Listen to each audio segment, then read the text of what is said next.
오늘은 예수님께서 십자가를 지시기 위하여 예루살렘 성에 입성하신 날을 기념하는 종려주일입니다.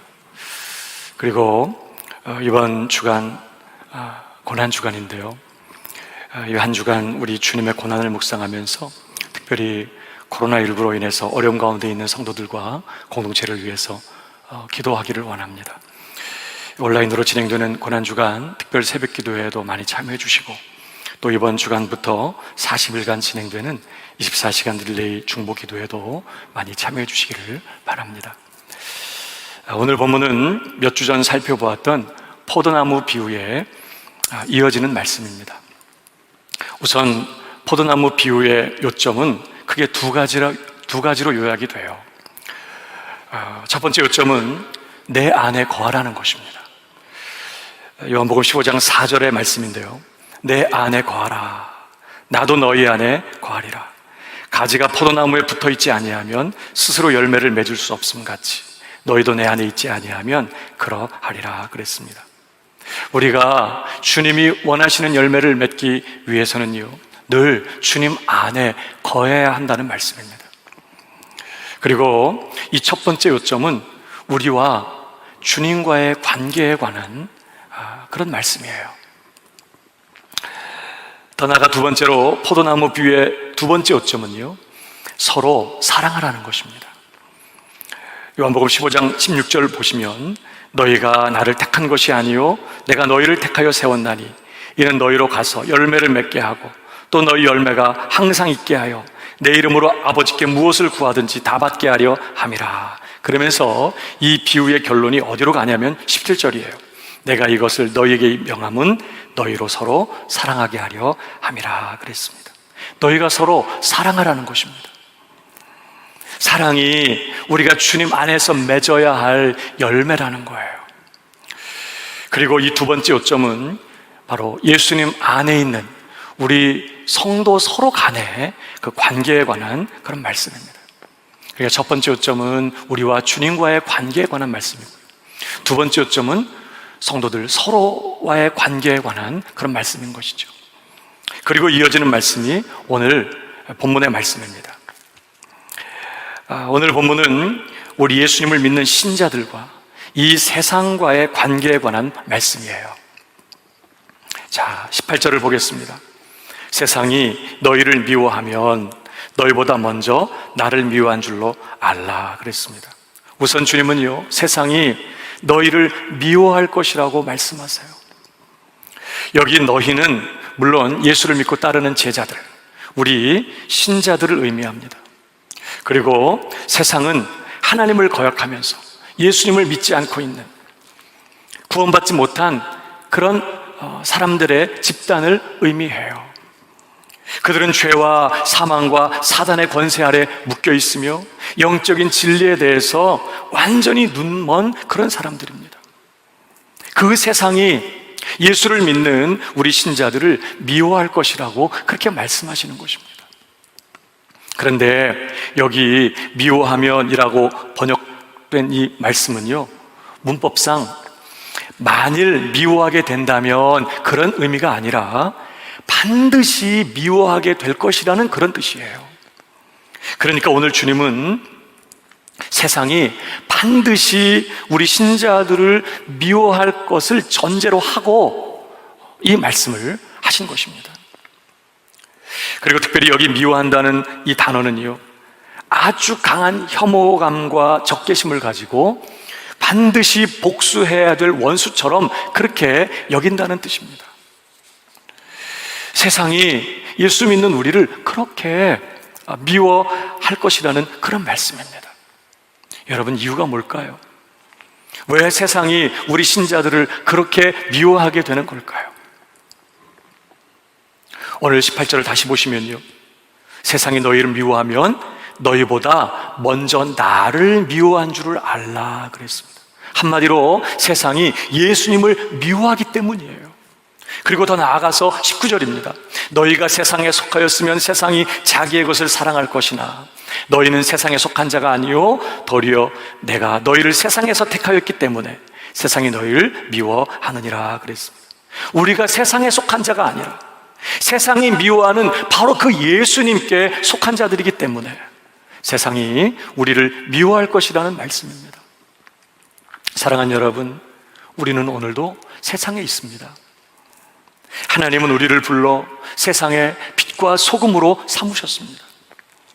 세상을 위한 빛이고 세상을 위한 소금이에요. 우리는 그래서 한 손에 복음 들고 한 손에 사랑을 들고 세상에 있는 자들에게 다가가서 그들을 섬기면서 세상 속에서 우리의 사명을 감당합니다. 우리는 세상 속에 있어요. 그러나 그럼에도 불구하고 우리는 세상에 속한 자가 아니라는 말씀이에요. 우리는 전적으로 우리의 주님이신 예수님께 속한 자들입니다. 물론 우리는 이전에 세상에 속한 자들이었습니다. 그래서 이전에 우리는 죄와 사망과 사단의 권세 아래 묶여서 이 세상을 따르면서 이 세상과 세상에 있는 것들을 의지하고 사랑하면서 그렇게 세상에 속한 것들을 자랑하며 살던 그런 사람들이었어요. 그러나 우리 주님은 그 세상으로부터 우리를 건져내셨습니다. 그리고 우리를 그분의 것으로 삼으셨어요. 이제 하나님의 영광과 하나님의 영원한 나라를 위하여 사는 하나님 나라 백성 되게 하셨습니다. 그러므로 이제 우리는 더 이상 이 세상을 따라가지 않습니다. 더 이상 우리는 세상에 속한 자들이 아니에요. 우리는 주님께 속한 자들로서 이제는 주님을 따르며 세상을 본받아 살지도 않습니다. 더 이상 이 세상과 세상에 있는 것들을 사랑하지도 의지하지도 자랑하지도 않아요. 오히려 이 세상을 거부하며 오직 날 위해 죽으시고 부활하신 예수 그리스도, 그분을 내 삶의 중심의 주인으로 모시고 그 예수님만 믿고 의지하며 그 예수님만을 본받아 살아가는 것입니다. 예수님을 나의 가장 소중한 보배로 삼고 예수님만을 사랑하며 예수님만을 의지하며 예수님만을 자랑하며 살아요. 날마다 나를 포기하고 예수님의 음성에 귀를 기울이며 예수님을 따라갑니다. 주님의 명령을 따라서 이 어둡고 타락한 세상 속에서 예수님의 복음을 전하며 세상의 구원을 위해서 기도해요. 그런데 이렇게 세상 속에서요, 우리가 예수님을 믿고 따르며 주님을 섬길 때에 자연스럽게 이러한 우리의 삶은 직접적으로 혹은 간접적으로 예수님을 거부하는 이 세상을 정죄하고 책망하는 그런 역할을 하게 됩니다. 지금 예수님을 거부하는 이 세상이 틀렸다고 그렇게 말하는 결과가 되는 것입니다. 사랑하는 여러분, 세상이 왜 예수님을 미워하죠? 물론 근본적으로는 세상이 하나님을 모르기 때문이기도 하지만요, 요한복음 7장 7절에서 이미 예수님이 이렇게 말씀하셨습니다. 세상이 너희를 미워하지 아니하되 나를 미워하나니 이는 내가 세상의 일들을 악하다고 증언함이라 그랬습니다. 그래서 예수님은 세상에 하나님의 심판을 선언하시면서 회개하고 복음을 믿으라고 촉구하셨어요. 그래서 세상이 주님을 미워합니다. 세상이 악하다고 틀렸다고 예수님께서 선언하고 계시기 때문이에요. 그런데 우리가 그 주님 안에 거하며 그 주님을 따라가게 되면 반드시 우리도 세상의 일들을 악하다고 증언하게 될 것입니다.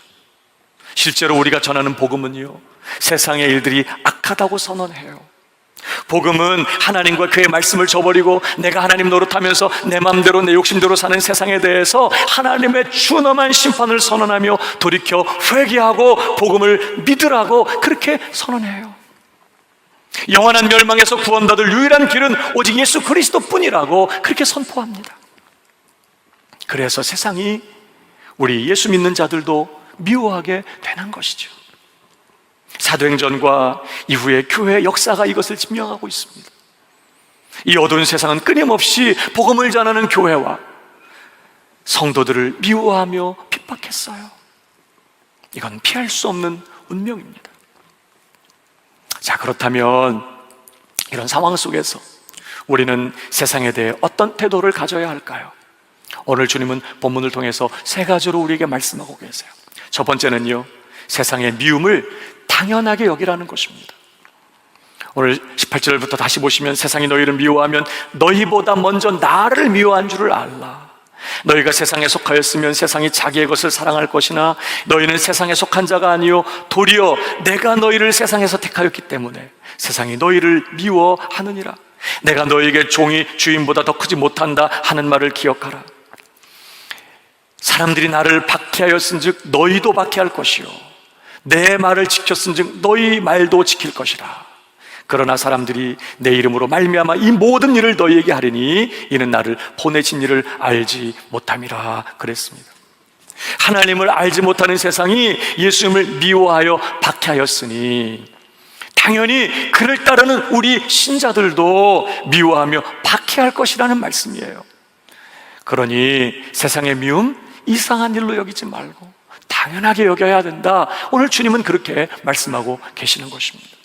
물론 이 말씀은요, 우리가 세상에서 미움을 받기 위하여 일부러 미운 짓을 해야 된다는 그런 말씀 절대 아닙니다.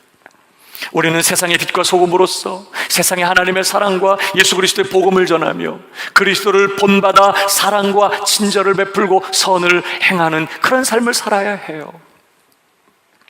그런데도 세상이 우리를 미워하게 될 것이라고 그렇게 말씀하는 것입니다. 그것을 이상히 여기지 말라는 그런 말씀이에요. 여러분, 예수님께서 마태복음에 뭐라고 말씀하십니까? 마태복음 5장 11절을 보시면요, 나로 말미암아 너희를 욕하고 박해하고 그것으로 거짓으로 너희를 거슬러 모든 악한 말을 할 때에는 너희에게 복이 있나니 기뻐하고 즐거워하라. 하늘에서 너희의 상이 큼이라. 너희 전에 있던 선지자들도 이같이 박해하였느니라 그랬습니다. 세상에서 미움을 받으며 박해를 당할 때에 그것을 복으로 여기고 기뻐하라고 주님 말씀하십니다. 왜 그래요? 그것이 예수님을 믿고 따르면서 당하게 되는 미움과 박해, 그러한 핍박이 바로 참 제자, 참 성도 된 증거라는 거예요. 사랑하는 여러분, 혹시 요즘 예수 믿는 것 때문에, 복음을 전하는 것 때문에, 그리스도를 믿고 따르는 것 때문에, 하나님의 뜻대로 사는 것 때문에 어떤 손해를 보고 불이익을 당하며 고난을 받고 계십니까? 하나님을 섬기며 믿음을 지키는 것 때문에 어떤 핍박이나 어려움을 당하고 계신가요? 낙심하거나 힘들어하지 마시기 바랍니다. 지금 잘 가고 계시는 거예요. 우리 주님이 그 길을 가셨고 사도들과 우리 믿음의 선조들이 그 길을 갔어요. 참 신자는 세상의 미움을 당연한 것으로 여겨야 합니다. 더 나아가 두 번째로, 세상에서 미움을 당할 때 우리는 어떻게 해야 되죠? 나 자신과 세상을 온전히 하나님께 맡기라고 그렇게 말씀합니다. 22절을 보십시오. 내가 와서 그들에게 말하지 아니하였더라면 죄가 없었으려니와 지금은 그 죄를 핑계할 수 없느니라. 나를 미워하는 자는 또 아버지를 미워하느니라 그랬습니다. 예수님을 미워하는 자는 당연히 우리도 미워하게 되고, 누구도 미워한다고요? 아버지도 미워하게 된다는 거예요. 그리고 예수님은요, 바로 이것을 세상의 죄라고 그렇게 말씀하세요. 24절 계속 보십시오. 내가 아무도 못한 일을 그들 중에서 하지 아니하였더라면 그들에게 죄가 없었으려니와 지금은 그들이 나와 내 아버지를 보았고 또 미워하였도다. 무슨 말이에요? 그들에게 죄가 있다는 거죠, 지금. 그러나 이는 그들의 율법에 기록된 바 그들이 이유 없이 나를 미워하였다 한 말을 응하게 하려 함이라 그랬습니다. 그런데요, 오늘 이 주님의 말씀을 보면 예수님과 그를 따르는 우리를 이유 없이 미워하는 그런 세상 앞에서 우리가 어떻게 우리 자신을 방어해야 하는지, 우리가 어떻게 그들에게 보복해야 하는지에 대한 말씀이 전혀 없어요. 예수님은 세상이 예수님을 미워하고 또 우리를 미워하는 것을 그저 단순히 죄라고만 그렇게 말씀하세요. 이게 뭘 의미하죠? 여러분, 죄는 반드시 누가 심판하세요? 하나님이 심판하십니다. 그리고 죄는 하나님만 심판하세요. 그러니까 이 말씀은 예수님을 미워하고 그래서 우리를 미워하며 핍박하는 세상을 누가 심판하실 것이란 말씀일까요? 공의로우신 우리 하나님께서 그들의 죄를 심판하실 것이라는 그런 말씀이에요. 그러니까 무슨 의미가 담겨 있는 것이죠? 세상의 미움을 받을 때 자신과 세상을 공의로우신 하나님께 온전히 맡겨야 한다는 그런 말씀이에요. 우리는 세상의 미움을 당할 때 우리 자신과 세상을 하나님께 맡겨야만 합니다. 특별히 하나님께 맡긴다는 것은 어떤 뜻일까요? 나 자신을 스스로 방어하지 않는 것을 말합니다. 마치 떨 깎는 자 앞에서 잠잠한 어린 양처럼 우리를 미워하고 비방하며 박해하는 사람 앞에서 스스로 변호하거나 방어하거나 혹은 맞서 대항하지 않는 것입니다. 싸우지 말라는 거예요. 싸우면 지는 것입니다. 무조건 비폭력이고 무저항이에요. 이것이 하나님께 우리를 맡기는 방식이에요. 왜요? 우리의 완전한 보호자가 계시기 때문입니다. 누구시죠? 바로 우리 하나님이십니다. 나훔 1장 7절을 보면요, 여호와는 선하시며 환난 날의 산성이시라. 그는 자기에게 피하는 자들을 아시느니라 그랬습니다. 그러므로 사랑하는 여러분, 세상으로부터 미움을 당하고 비방을 당하고 어려운 억울한 일을 당하게 될 때에 여러분 스스로 자신을 방어하지 마십시오. 스스로 자신을 변호하지 마십시오. 하나님께 여러분 자신을 완전히 맡기시기 바랍니다. 하나님께 피하는 거예요. 그것이 우리가 하나님께 맡기는 방식인 것이죠. 자신을 방어하지 않고 피난처이신 하나님께 의지하며 하나님께 피하는 것입니다. 더 나아가서 하나님께 맡긴다는 것은요, 내가 원수를 갚거나 보복하지 않는 것을 말합니다. 로마서 12장 19절을 보면요, 내 사랑하는 자들아 너희가 친히 원수를 갚지 말고 하나님의 진노하심에 맡기라. 기록되었으되 원수 갚는 것이 내게 있으니 내가 갚으리라고 주께서 말씀하시니라 그랬습니다. 원수를 갚고 보복하는 일은 우리의 일이 아니라는 거예요. 그것은 전적으로 하나님의 일이라는 것입니다. 하나님께서 하시는 일이라는 거예요.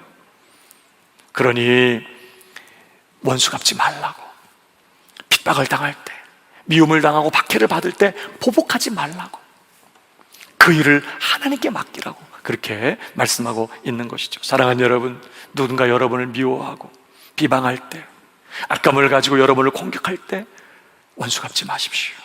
보복하지 마십시오. 그 일을 하나님께 맡기시기를 바랍니다. 반드시 하나님께서 갚아 주실 것입니다. 이렇게 우리는 세상의 미움을 당할 때에 우리 자신과 세상을 하나님께 맡겨야 합니다. 나아가 세 번째로, 세상에서 우리가 미움을 당할 때 우리는 어떻게 해야 할까요? 입술만이 아니라 열매로 예수 그리스도를 증거하라고 그렇게 말씀하십니다. 오늘 26절을 보십시오. 내가 아버지께로부터 너희에게 보낼 보혜사 곧 아버지께로부터 나오시는 진리의 성령이 오실 때에 그가 나를 증거하실 것이요 너희도 처음부터 나와 함께 있었으므로 증언하느니라 그랬습니다. 너희도 증언하느니라. 누구를 증언해요? 예수님을 증거하는 것입니다. 그러니까 우리를 미워하는 세상 속에서 우리가 해야 될 일은 계속해서 예수님을 증거하는 것입니다. 근데요, 우리가 세상에 예수님을 증거하는 방식이 크게 두 가지입니다. 첫 번째는 우리 입술로 예수님을 증거하는 것이죠. 복음을 전하는 것입니다. 어떻게 하나님이 죽어 마땅하고 영원히 심판받아 마땅한 우리를 사랑하셨으며 어떻게 그 아들 예수님을 구원자로 이 세상에 보내셨는지, 예수 그리스도께서 어떻게 우리를 위하여 완전한 순종의 삶을 사셨을 뿐만 아니라 우리의 죄를 담당하시고 십자가에 죽으시고 부활하셨는지, 어떻게 그 예수를 나의 삶의 주님으로 모실 때에 죄 사함을 얻고 구원을 받게 되는 것인지, 우리는 입술로 복음을 전해야 하는 것입니다.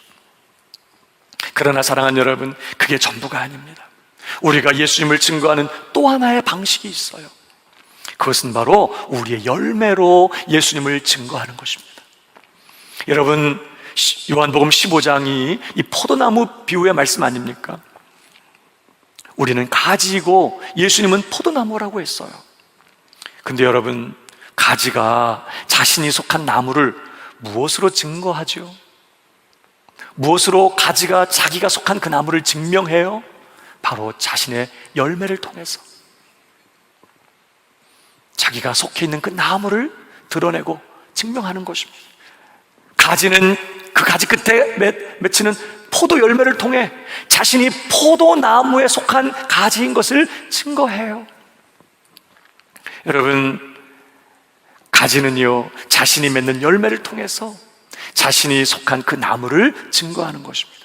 이것이 예수님의 가지된 우리의 사명이고, 바로 이것이 예수님의 가지된 우리가 예수님을 증명하는, 예수님을 증거하는 또 하나의 방식이라는 거예요. 근데 여러분, 우리가 맺어야 될 그 열매가 뭐였죠? 바로 사랑이었습니다. 포도나무 비유의 결론이 무엇이었습니까? 요한복음 15장 17절에 내가 이것을 너희에게 명함은 너희로 서로 사랑하게 하려 함이라 그랬습니다. 사랑이에요. 그리고 그 사랑이 진짜 사랑이라면 원수까지라도 사랑하는 그런 사랑이어야만 해요. 그래서 오늘 예수님은 제자들에게 마태복음 5장 44절에 보면요, 나는 너희에게 이르노니 너희 원수를 사랑하며 너희를 박해하는 자를 위하여 기도하라 그랬습니다. 예수님 안에 있는 제자들, 예수님 안에 있는 예수님의 가지들은 원수까지라도 사랑하는 사랑의 열매를 맺어야 마땅하다고 지금 주님이 말씀하는 것입니다. 사랑하는 여러분, 어떻습니까? 저와 여러분은 예수를 믿어서 원수까지라도 사랑하게 되었습니까? 우리가 예수님 안에서 맺어야 될 열매가 바로 그런 열매예요. 그리고 예수님은 우리에게 그런 열매를 맺게 하기 위하여 우리를 구원하셨다는 사실을 잊어서는 안 되는 것입니다. 그래서 바울도 로마서 12장 19절에 이렇게 말씀해요. 내 사랑하는 자들아, 너희가 친히 원수를 갚지 말고 하나님의 진노하심에 맡기라. 기록되었으되 원수 갚는 것이 내게 있으니 내가 갚으리라고 주께서 말씀하시니라. 그러면서 20절에 보면요, 네 원수가 줄이거든 먹이고 목마르거든 마시게 하라. 그러면서 21절입니다. 악에게 지지 말고 선으로 악을 이기라 그랬어요. 바로 이것이 우리의 부르심이라는 것입니다. 원수까지라도 사랑하는 이 열매예요. 우리를 미워하는 세상 한복판에서 그리스도를 본받아 원수까지라도 용서하며 우리를 미워하고 대적하고 악감을 품고 공격하는 그런 원수까지라도 사랑과 친절을 베풀며 선을 행하는 이 사랑의 열매가 우리가 예수님 안에서 맺어야 될 열매라는 것입니다. 그리고요, 바로 이 열매를 통해서 우리는 우리 안에 살아 역사하시는 예수 그리스도,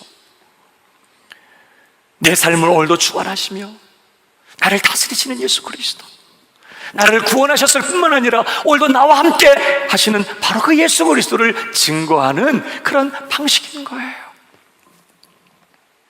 사랑하는 여러분, 저와 여러분의 입술만이 아니라 사랑의 열매로 예수 그리스도를 증거하는 저와 여러분 되기를 주님의 이름으로 축복합니다. 이제 말씀을 마칩니다.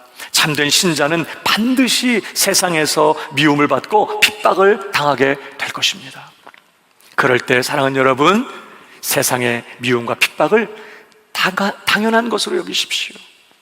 우리 주님을 미워하여 십자가에 못 박은 세상은 우리도 미워할 것입니다. 더 나아가 미움을 당할 때 미움을 당하는 나 자신과 미워하는 세상을 온전히 하나님께 맡기시기를 바랍니다. 반드시 하나님께서 갚아주시고 하나님께서 회복시켜 주실 것입니다. 더 나아가 세상이 우리를 미워할 때 우리는 계속해서 입술의 증거뿐만 아니라 사랑의 열매로 우리를 미워하는 자들을 용서하고 악감을 가지고 우리를 공격하는 자들을 끝까지 사랑하며 그들에게 친절과 선을 행하는 이러한 사랑의 열매로 그리스도를 증거하시기를 바랍니다. 이것이 우리의 부르심이에요. 그러나 사실 우리 자신으로서는 그렇게 할 능력이 없어요. 그래서 오늘도 우리는 주님 안에 거해야 합니다. 다른 방법이 없어요. 이 포도나무 비유의 가장 중요한 요점이 바로 그것입니다. 우리가 그런 열매를 맺기 위해서 우리는 주님 안에 거해야 된다는 거예요. 오늘 마지막 절은 어떻게 마치고 있습니까? 너희도 처음부터 나와 함께 있었으므로 증언하느니라 그랬습니다. 예수 그리스도와 함께 사는 것입니다. 그것이 우리가 입술로도 주님을 증거하지만 우리 열매를 통해서 살아계신 주님을 증언하는 방식이기 때문에 그렇습니다. 날마다 더욱 우리 주님을 바라보십시오. 모든 숨쉬는 순간 내 안에 거하시며 나와 함께 하시는 그 주님과 마음으로 교제하시기를 바랍니다. 시마다 때마다 여러분의 마음을 주님 앞에 쏟으며 은혜와 도우심을 구하십시오. 주 예수님을 더욱 의지하며 그 예수님을 더욱 소중히 여기며 그 예수님을 더욱 사랑하는 저와 여러분 되기를 바랍니다. 그래서 우리를 미워하는 이 세상 한복판에서도 입술의 증거와 사랑의 열매를 통해서 그리스도를 증거하며 넉넉한 승리의 삶을 살아가는 저와 여러분 우리 모두가 되시기를 주님의 이름으로 축복합니다. 이제 우리 말씀 생각하시면서 하나님 앞에 찬양하겠습니다.